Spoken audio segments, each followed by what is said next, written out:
Siguro i-invest ko naman sa mga lupa. Bahay at lupa ng magulang ko kasi hinihingi nila yung bukod sa apo. Ito yun. Wala akong bibilin sa 100. Tatabi ko yun, men. Bye!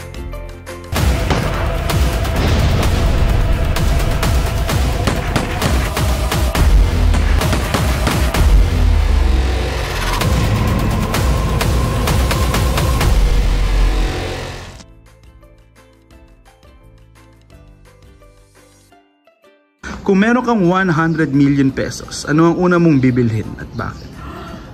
Multiple properties.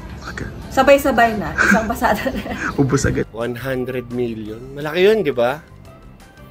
Bili ka ng mga tatas, mga hold na yung bangko para mas lumaki yung nandang. Tatabi ko yun. Wala akong bibilin sa 100. Tatabi ko yun, men. Hindi mo muna sa akin. Invest ko yan. Cha-ching!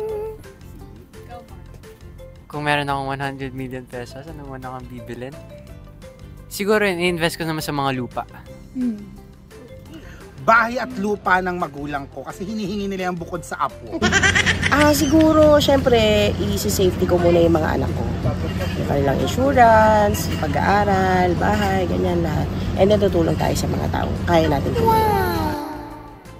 Bye!